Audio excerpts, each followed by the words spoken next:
Hello बच्चों, आप लोगों का हमारे YouTube channel Navodaya study centre में स्वागत है। तो मेरे प्यारे बच्चों, आप लोग अच्छे होंगे, मस्त होंगे और अपने तैयारी को निरंतर करते होंगे। तो इससे पहले हम आप सभी को पूरा कॉन्सेप्ट बता चुके हैं। तो आज हम आप सभी को पढ़ाने वाले हैं विगत वर्षों में पूछे गए प्रश्न।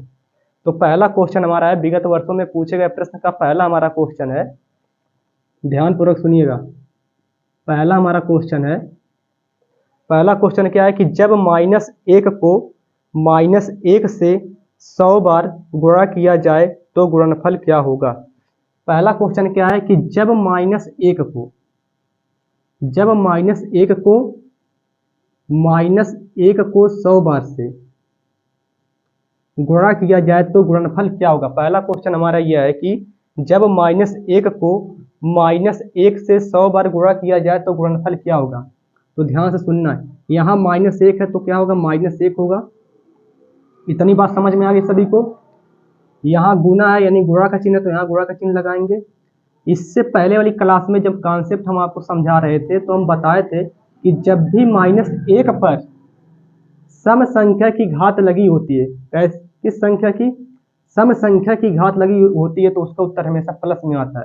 तो -1 पे सम संख्या की घात है यानी 100 है, 100 कैसी संख्या, सम संख्या, तो इसका उत्तर क्या आएगा, +1 आएगा। और जब -1 का मल्टीप्लाई +1 में करेंगे तो इसका उत्तर कितना आएगा, -1 आएगा। सभी को समझ में आ गया, समझ में आ गया सभी को। यानी क्वेश्चन नंबर जो हमारा पहला है कि जब -1 को -1 पे 100 बार से गुना किया जाता है तो गुणनफल क्या होगा। तो -1 है यहाँ तो -1 हो जाएगा, समझ में आ गया। यहाँ गुणा का चिन्ह है तो गुणा का चिन्ह हो जाएगा। -1 पे पावर कितना, 100, यानी सम संख्या की घात है। जब -1 पे सम संख्या की घात होती है तो उत्तर हमेशा क्या आता, पॉजिटिव आता है, क्या आता, प्लस में आता है। तो यहाँ प्लस का 1 और -1 से जब गुणा होगा तो प्लस माइनस का क्या होता है, माइनस और 1 का गुणा 1 में होगा तो कितना आएगा, 1 आएगा। सबको समझ में आ गया पहला क्वेश्चन, बोलिए सभी को समझ में आ गया। आगे चले, सभी को समझ में आ गया, ठीक है, आ गया सभी को समझ में। क्वेश्चन नंबर दूसरा,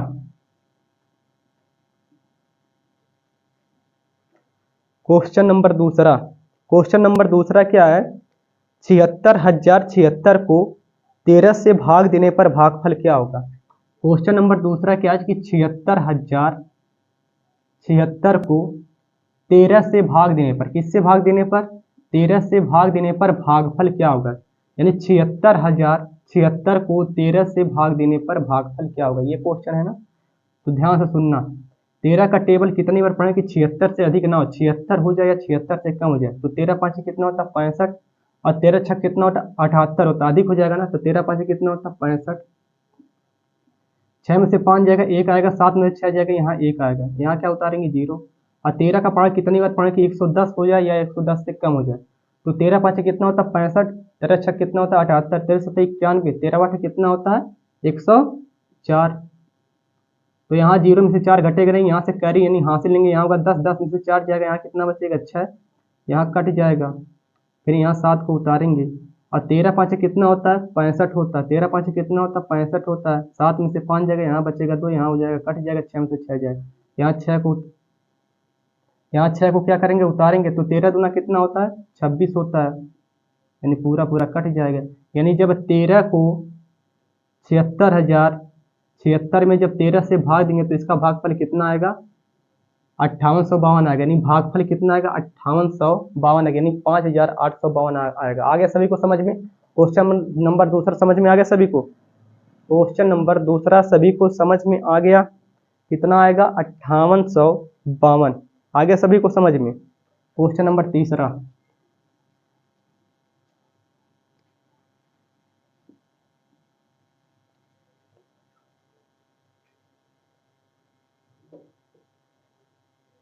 क्वेश्चन नंबर तीसरा क्या है कि 5 अंकीय छोटी से छोटी संख्या जो 75 से पूर्णतः विभाजित हो। क्वेश्चन नंबर तीसरा क्या है कि 5 अंकीय छोटी से छोटी संख्या ज्ञात कीजिए जो किससे विभाजित हो, 75 से क्या हो, विभाजित हो।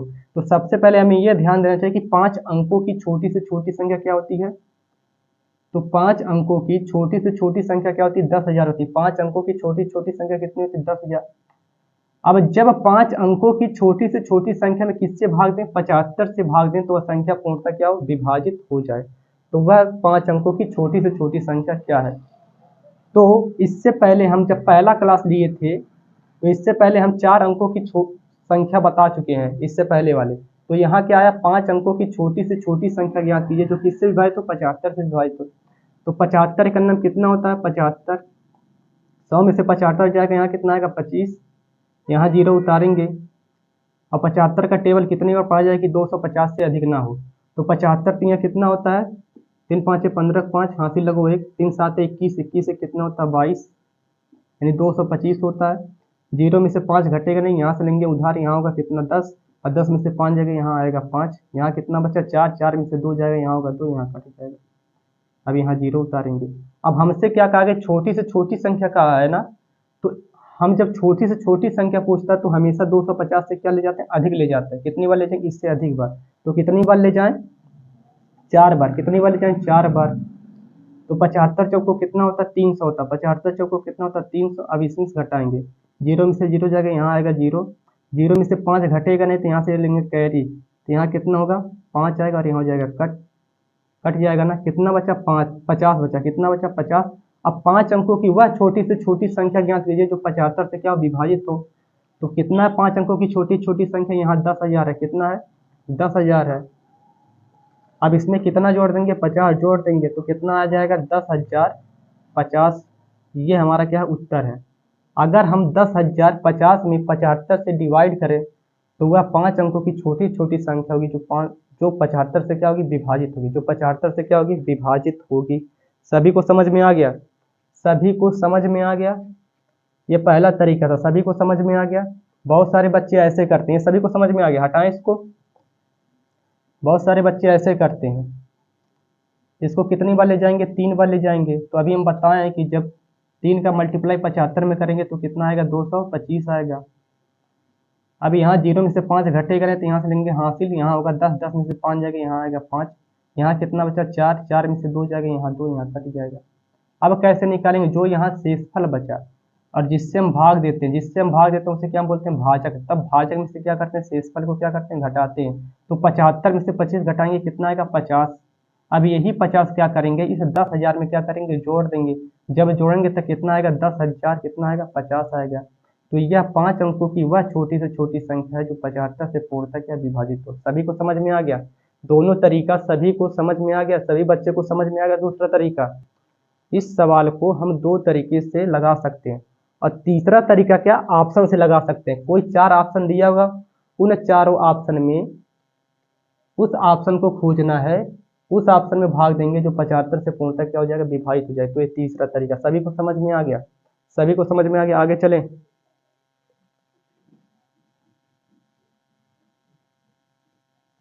क्वेश्चन नंबर चौथा।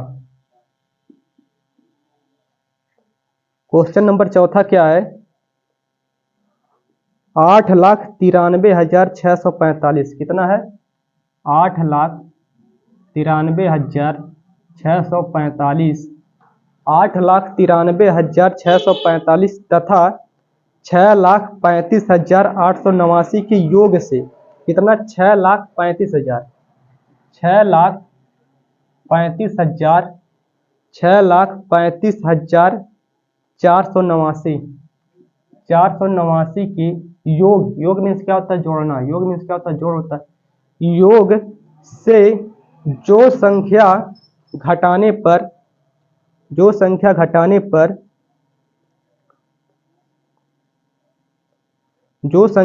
पर कितनी प्राप्त होती है। यानी पहले इसका योग करेंगे तो 5 4 कितना, 9 5 कितना होता है, 14, 14 4 हासिल लगो 1, 8 4 12 12 कितना होता है, 13 3 हासिल लगा 1, 6 4 10 10 है कितना होता है, 11 हासिल लगा 1, 5 3 8 है कितना होता है, 9 होता है, और 9 3 कितना होता है, 12 2 हासिल लगा 1, 8 से 14 कितना होता है, 15। इसमें कौन सी संख्या घटाई जाए, मान लेते हैं इसमें कौन सी संख्या घटाएंगे, यक्ष संख्या जब घटाते हैं तो कितना प्राप्त होता है, 3 3 6 1 और 6 शून्य। कहा गया है क्या, क्वेश्चन नंबर चौथा क्या है कि 8,93,645 तथा 6,35,489 में 489 को जो योग प्राप्त होता है, इन 489 को जोड़ने पर जो योग प्राप्त होता है उसमें से कौन सी संख्या घटाई जाए जो इतना प्राप्त हो, कितना, 1 और 6 जीरो प्राप्त हो। आ गई बात समझ में? तो यहाँ कुछ नहीं करना, यहाँ कितना है, 15 29 134। यहाँ देखिए ये बराबर का चिन्ह है ना, जब बराबर का चिन्ह जब बराबर का यहाँ चिन्ह है ना, यह जब संख्या बराबर के इधर जाए तो ये प्लस में तो क्या हो जाएगी, माइनस में हो जाएगी। तो -1 6 0, और यहाँ यक्स क्या है, माइनस में है, जब बराबर के इधर है तो क्या हो जाएगा, प्लस एक्स हो जाएगा। और जब इसमें से इसको घटाएंगे तो कितना आएगा, 4 में से शून्य जाएगा, आएगा 4, 3 में से शून्य जाएगा, आएगा 3, 1 में से शून्य जाएगा, आएगा 1, 9 में से शून्य जाएगा, आएगा 9, और 2 में से शून्य जाएगा, आएगा 2, और 5 में से शून्य जाएगा, आएगा 5, और 1 में से 1 जाएगा, 0 आएगा। तो 0 लिखा नहीं जाता, यानी यक्स का मान कितना आ जाएगा, यक्स का मान कितना है, 5,29,134। यक्स का मान कितना आ जाएगा, 5,29,134। कितना आ जाएगा, 5,29,134, यानी ऑप्शन नंबर चौथा आ गया सभी को समझ में।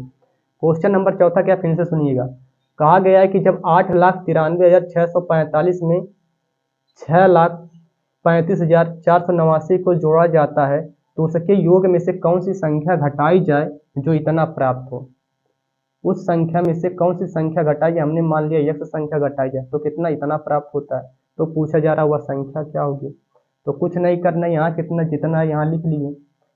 ये बराबर के इधर है, जब बराबर के इधर वाली संख्या अगर ये प्लस में, अगर बराबर के इधर जाए तो क्या हो जाएगी, माइनस में हो जाए, तो माइनस में हो गया। यहाँ बराबर है तो बराबर है, यहाँ माइनस एक्स है ना, जब बराबर के इधर है तो क्या हो जाएगा, प्लस एक्स हो जाएगा। अब जब इसमें से इसको घटाएंगे तो कितना आएगा, 5,29,134। सभी को समझ में आ गया क्वेश्चन नंबर चौथा, सभी को समझ में आ गया क्वेश्चन नंबर चौथा, सभी को समझ में आ गया। अगला क्वेश्चन, क्वेश्चन नंबर 5।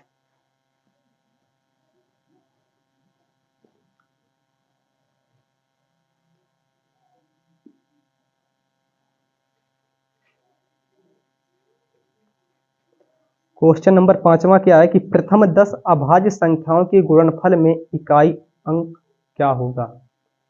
क्या कहा गया है क्वेश्चन नंबर 5, क्वेश्चन नंबर 5 क्या है कि प्रथम 10 अभाज्य संख्याओं, क्या कहा गया है कि प्रथम 10 अभाज्य संख्याओं के गुणनफल में इकाई का अंक क्या होगा।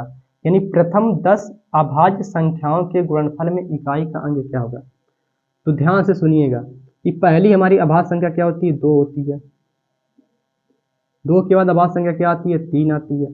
और 3 के बाद अभाज्य संख्या क्या आती है, 5 आती है।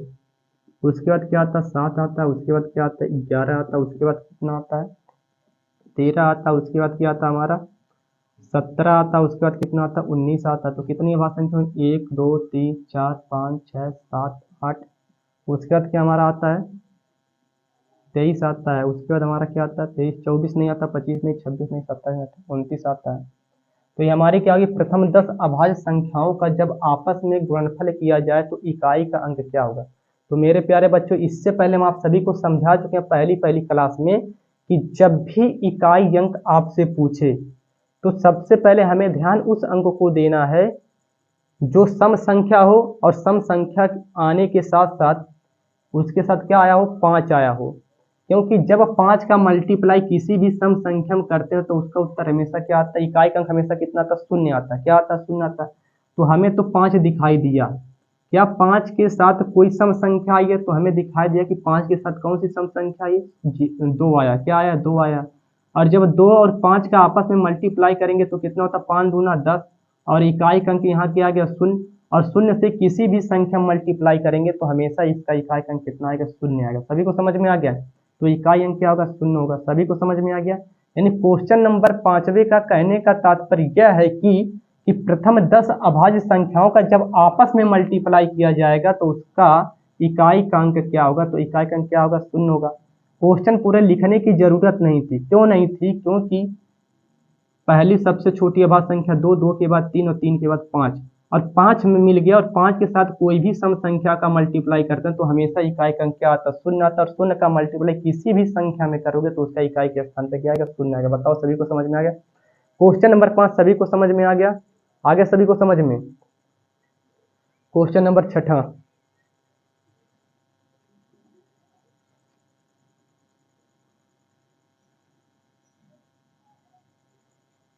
क्वेश्चन नंबर 6 क्या है?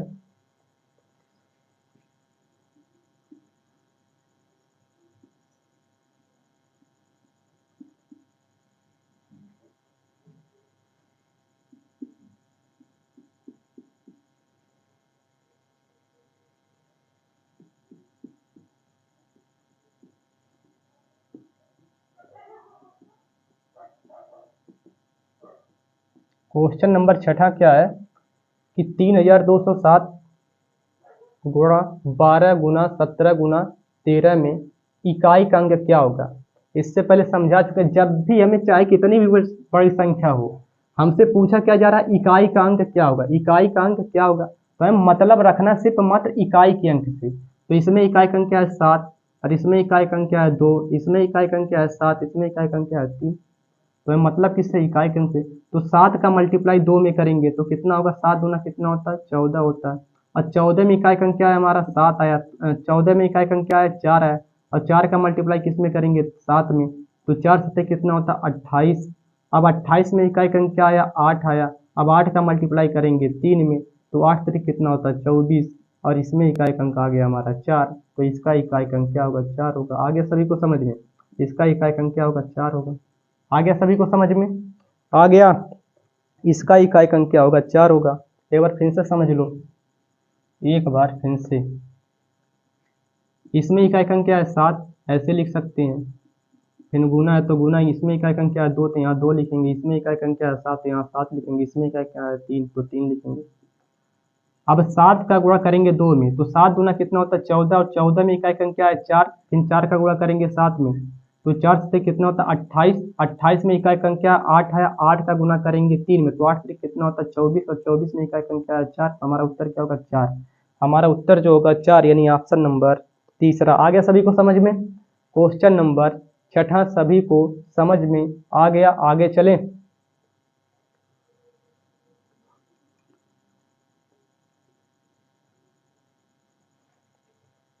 हो चुका आगाज रण का, युग बदलने की तैयारी, जीत उसी की होगी जिसका संघर्ष है जारी।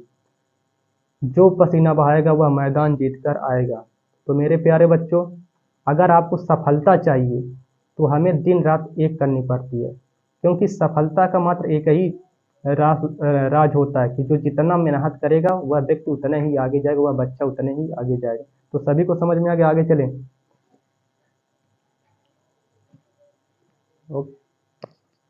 Question number 7वां।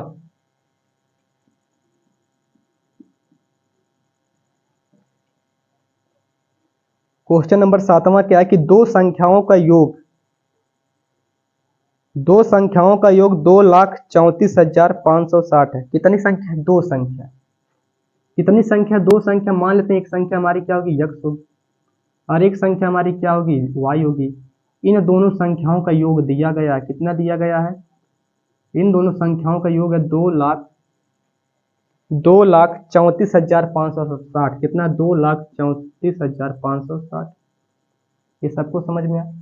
देखिए बच्चों, हर एक बच्चे को समझ में आएगा, लेकिन वो समझने की कोशिश करेगा तब। सिर्फ पढ़ने से काम नहीं होता है, जितना पढ़ाइए आप उतना जाके घर रिवीजन किया करिए, तो हर एक बच्चे को हर एक क्वेश्चन समझ में आएगा।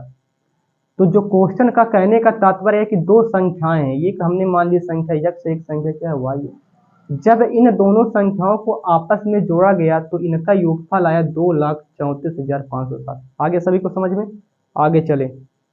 यदि एक संख्या दूसरी संख्या से 10,010 अधिक है, ध्यान से सुनिएगा, यानी जो एक संख्या है, यहाँ जो एक संख्या है वह दूसरी संख्या से, जो एक संख्या है वह दूसरी संख्या से 10,010 अधिक है।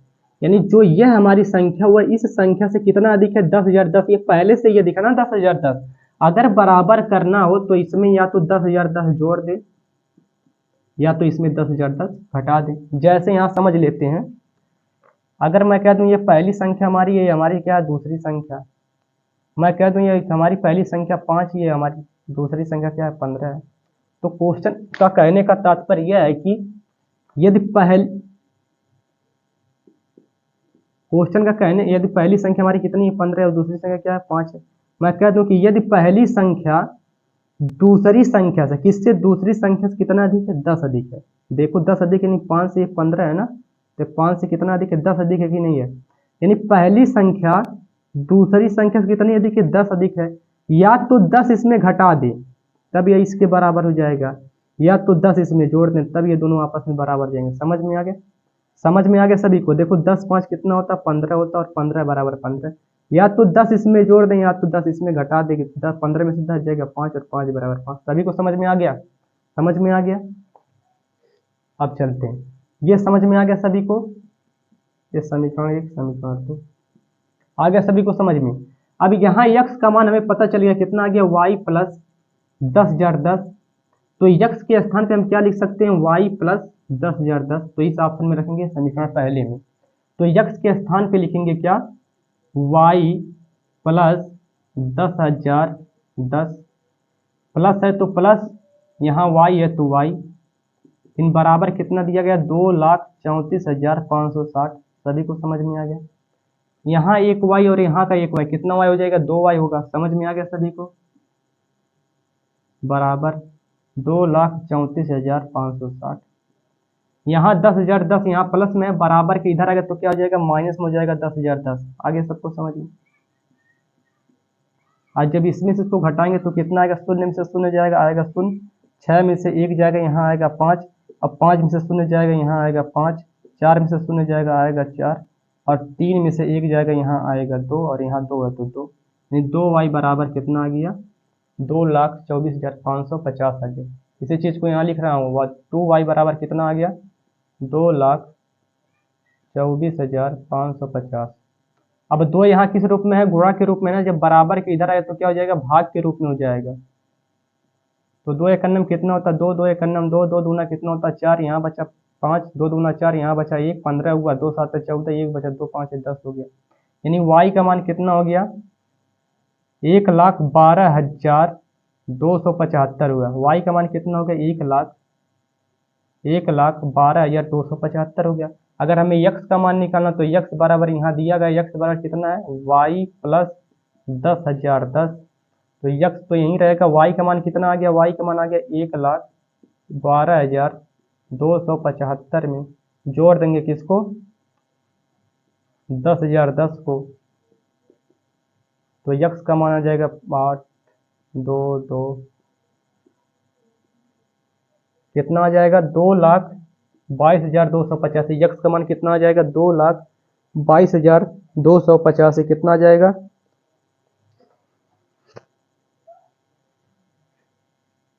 कितना आ जाएगा, 1,22,285। कितना आ जाएगा, 1,22,285। आ गया सभी को समझ में। तो हमसे पूछा गया कि सबसे बड़ी संख्या क्या होगी, तो बताओ y बड़ा है कि x बड़ा है, y का मान बड़ा है कि x का मान। तो यहाँ y का मान कितना, 1,12,275, और यहाँ आया 1,22,285। तो पूछा गया कि सबसे बड़ी संख्या क्या होगी, तो सबसे बड़ी संख्या क्या होगी, 1,22,285। तो इसका आंसर जो होगा 1,22,285, यानी ऑप्शन नंबर दूसरा, ऑप्शन नंबर दूसरा। आ गया सभी को समझ में। क्वेश्चन नंबर 7वां सभी बच्चे को समझ में आ गया। आगे चलें, किसी कोई डाउट हो, किसी का कोई डाउट है, आगे सभी को समझ में, आगे चलें।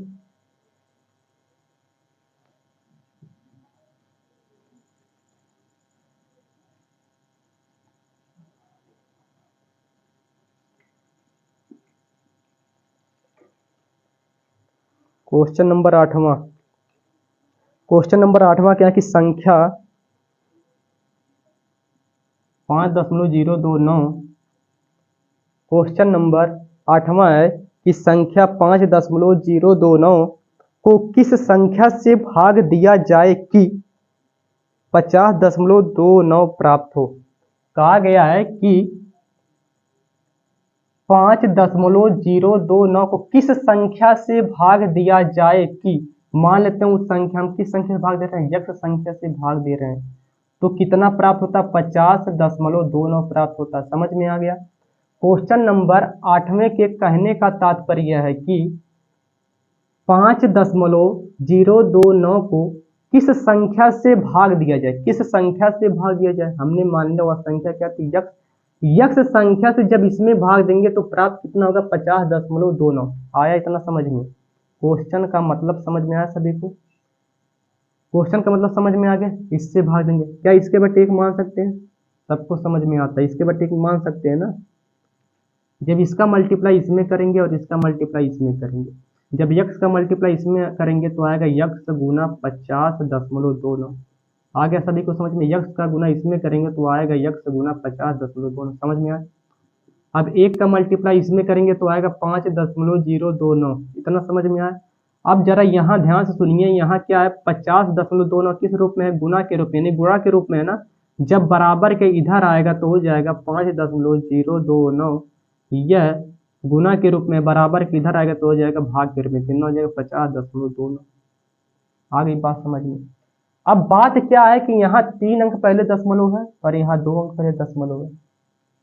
तो पहले बात यह है कि दशमलव को हटाया जाए, तो जहां दशमलव होता है वहां लिखेंगे 1। दशमलव की इधर कितनी संख्या? 1 2 3 संख्या, तो यहाँ लिखेंगे 3 0। अगर अंश में हम 1000 से मल्टीप्लाई कर रहे हैं तो अंश में हर में भी कितना 1000 से मल्टीप्लाई करेंगे। आ गई बात समझ में?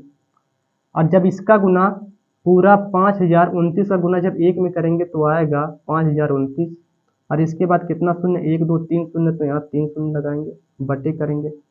इसका भी सेम उसी प्रकार से गुना करेंगे, आएगा इतना। अब देखेंगे अंश में क्या अंक पहले दशमलव है?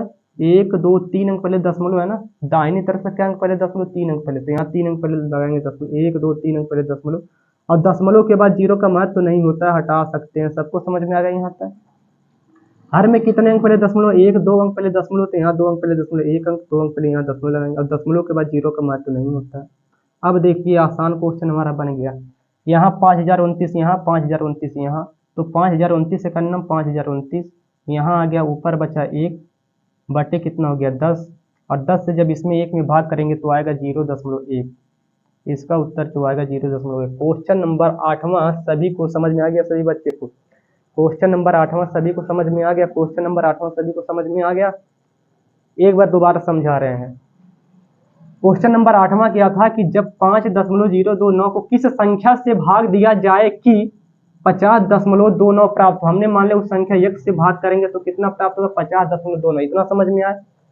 तिरछा मल्टीप्लाई करेंगे, यक्ष का गुना इसमें होगा तो आएगा यक्ष गुना 50.29। समझ में आ गया? बराबर है तो बराबर करेंगे, जब इसका गुना इसमें करेंगे आएगा इतना। यहाँ यह गुना के रूप में इधर आएगा तो क्या होगा? भाग के रूप में होगा। समझ में आ गया? अगर दशमलव हटाना तो जहाँ दशमलव वहाँ लिखेंगे 1, दशमलव के बाद क्या अंक? 1 2 3 अंक, तो 3 0, यानी 1000 से अगर अंश में मल्टीप्लाई करेंगे तो 1000 से हर में भी मल्टीप्लाई करेंगे। जब इसका गुणा करेंगे तो आएगा इतना, जब इसका इसमें गुणा करेंगे तो आएगा इतना। 5029 से करना 5029 होगा। ऊपर अंश में बचा 1, हर में बचा कितना? 1, और यहाँ का शून्य नहीं 10 बचा, और 10 से भाग करेंगे 1 में तो आएगा 0.1 आएगा। आ गया सभी? आ गया सभी को समझ में? नहीं, ऑप्शन नंबर दूसरा 8वां क्वेश्चन सभी को समझ में आ गया? आ गया सभी को 8वां नंबर क्वेश्चन?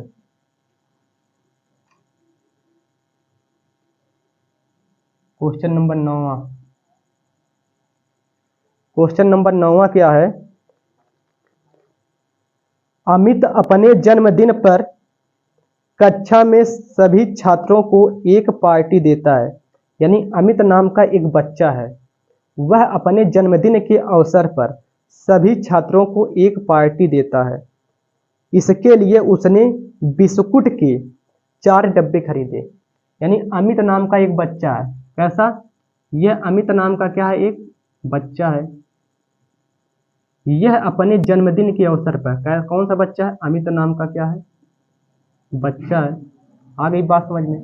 यह अपने जन्मदिन के अवसर पर सभी बच्चों को क्या करता है? पार्टी देता है, और बिस्कुट के 4 डब्बे खरीदता है। कितना? बिस्कुट के कितने डब्बे खरीदता है? 4 डब्बे खरीदता है। सबको समझ में आ गया? यानी अमित ने अपने जन्मदिन के अवसर पर सभी छात्रों को एक पार्टी देता है और बिस्कुट के 4 डब्बे खरीदता है। इतना सभी को समझ में आ गया? और प्रत्येक डब्बे में 8 बिस्कुट है। यानी प्रत्येक डब्बे में कितने बिस्कुट है? 8 डब्बे। यानी हर एक डब्बे में कितने बिस्कुट हैं? 8 मतलब 8 बिस्कुट है ना। तो बताओ एक डब्बे में 8 बिस्कुट है, तो बताओ 4 डब्बे में कितने बिस्कुट होंगे? 8 चौको कितना होगा, यानी 4 डब्बे में कितने बिस्कुट होंगे? यानी एक डब्बे में 8 बिस्कुट, तो 4 डब्बे में कितने बिस्कुट? 8 चौको कितना होगा? 32 बिस्कुट होंगे कि नहीं होंगे? इतना बात समझ में आया सभी को? इतना बात सभी को समझ में आ गया? अमित ने अपने जन्मदिन के अवसर पर सभी छात्रों को एक पार्टी देता है। इसके लिए उसने 4 बिस्कुट के 4 डब्बे खरीदे। बिस्कुट के कितने डब्बे खरीदे? 4 डब्बे खरीदे। प्रत्येक डब्बे में यानी हर एक डब्बे में 8 बिस्कुट है। तो जरा बताओ कि हर एक डब्बे में 8 बिस्कुट है, तो 4 डब्बे में कितने बिस्कुट होंगे? 8 चौको कितना होगा? 32 बिस्कुट होंगे। इतना समझ में आ गया? कितने बिस्कुट होंगे? 32 बिस्कुट होंगे। कितने बिस्कुट होंगे? 32 बिस्कुट होंगे। सबको समझ में आ गया? 32 बिस्कुट होंगे। यदि उसने कक्षा में 28 छात्र हो, यदि उसकी कक्षा में 28 छात्र हो और प्रत्येक छात्र को एक बिस्कुट दे, यानी इसके कक्षा में, यानी अमित के कक्षा में कुल कितने छात्र हो? 28 छात्र हो। कितने छात्र हो? 28 छात्र हो। और प्रत्येक छात्र को कितना कितना बिस्कुट देता है? एक एक बिस्कुट देता है। कितना कितना? एक एक बिस्कुट देता है। तब जरा ये बताओ कि हर एक बच्चे को एक एक बिस्कुट देता है, तो बताओ 28 छात्रों को एक एक बिस्कुट देगा, यानी कुल कितना बिस्कुट दे देगा? 28 बिस्कुट दे देगा।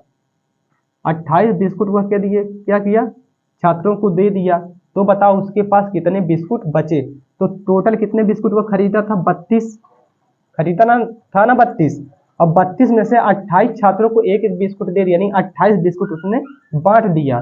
तो कितने बिस्कुट उसके पास बचे? तो बचे बिस्कुट कितने हैं?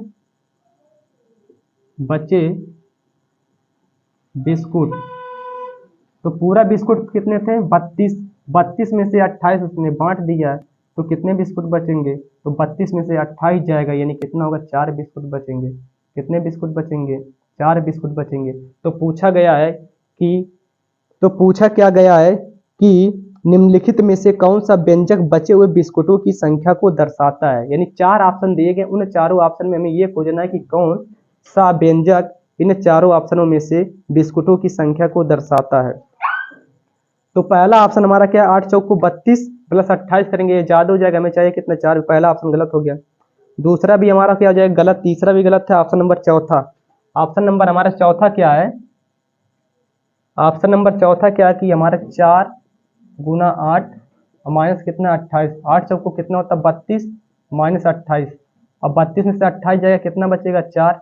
तो कौन सा व्यंजक बिस्कुटों की संख्या को दर्शाता? तो ऑप्शन नंबर चौथा। ऑप्शन नंबर चौथा, यानी कोष्टक में 4 गुना 8 कोष्टक बंद माइनस 28। समझ में आ गया सभी को? क्वेश्चन नंबर 9 सभी को समझ में आ गया? यानी अमित ने अपने जन्मदिन के अवसर पर अपने छात्रों को क्या करता है? जन्मदिन की क्या करता है? जन्मदिन के अवसर पर बुलाता है और वो कितने बिस्कुट के डब्बे खरीदता है? 4। और प्रत्येक डब्बे में कितने बिस्कुट होते हैं? 8। तो 4 डब्बे में कितने बिस्कुट होंगे? 8 चौको कितना होगा? 32 बिस्कुट होंगे। और कितने छात्र को बुलाता है? 28 छात्र को बुलाता है और प्रत्येक छात्र को कितना कितना बिस्कुट देते हैं? एक एक बिस्कुट देते हैं। तो बताओ 28 छात्रों को एक एक बिस्कुट देगा, तो कितना बिस्कुट बांट देगा? 28 बिस्कुट बांट दिया। तो उसके पास कितने बिस्कुट शेष बचे? तो 32 में से 28 जाएगा, इन 4 बिस्कुट उसके पास क्या बचे? शेष बचे। आगे सभी को समझ में? तो पूछ रहा है कि कौन सा व्यंजक इस संख्या को क्या करता है? दर्शाता। तो ऑप्शन नंबर चौथा। आ गया सभी को समझ में? आ गया? क्वेश्चन नंबर 10वां,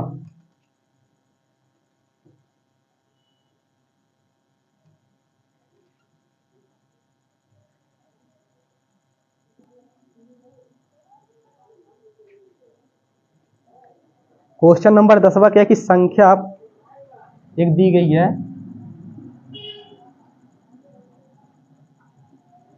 यह संख्या दी गई है, संख्या इतने निम्नलिखित में से किस बड़ी से बड़ी संख्या से विभाज्य है? तो 4 ऑप्शन दिए गए हैं, तो उन चारों ऑप्शन में ऐसी कौन सी संख्या है, वह ऐसी कौन सी बड़ी से बड़ी संख्या जो इसको क्या करती है? विभाजित करती है। तो ऑप्शन नंबर हमारा पहला है 47। ऑप्शन नंबर दूसरा हमारा है 17। ऑप्शन नंबर तीसरा हमारा है 19। और ऑप्शन नंबर हमारा चौथा है वह क्या है? 37। तो क्वेश्चन नंबर 10वां क्या है कि संख्या 95 95 95 निम्नलिखित में से किस बड़ी से बड़ी संख्या से क्या है? विभाजित है। तो इन चारों ऑप्शन में हमें यह खोजना है कि किस बड़ी से बड़ी संख्या से क्या है? यह विभाजित है। तो इसको चेक करना पड़ेगा कि इस बड़ी से बड़ी संख्या से ये क्या विभाजित है। अगर हम 47 से इसमें भाग करेंगे तो ये भाग पूरा पूरा जाएगा नहीं, यानी ऑप्शन हमारा क्या हो जाएगा, पहला गलत हो जाएगा। अगर दूसरे यानी 17 से अगर भाग दें तो ये भाग पूरा पूरा जाएगा नहीं, ये भी गलत हो जाएगा। अगर हम 19 से भाग देंगे तो 19 से भाग पूरा पूरा चला जाएगा। 19 बचे कितना होता है, 95। 19 बचे 95, 19 बचे 95, भाग तो चला जाएगा। लेकिन पूछा गया किस बड़ी से बड़ी संख्या से भाग दिया जाए कि ये संख्या पूरी तरह से क्या विभाजित हो। 19 ऑप्शन होता अगर ऑप्शन 37 ना दिया होता तब, लेकिन यह संख्या 37 से भी क्या पूर्णतः क्या विभाजित है। तो 37 से पूर्णतः विभाजित है, 19 से भी पूर्णतः विभाजित है, लेकिन पूछ रहा किस बड़ी से बड़ी संख्या से विभाजित है, तो 37 से विभाजित, किससे, 37 से। अगर हम भाग दें तो भाग पूरा पूरा पूरा पूरा चला जाएगा, तो ऑप्शन नंबर हमारा कौन हो जाएगा, चौथा। ऑप्शन नंबर कौन हो जाएगा, चौथा। आ गया सभी को समझ में, आ गया सभी को समझ में, आ गया। आगे चले क्वेश्चन नंबर 11।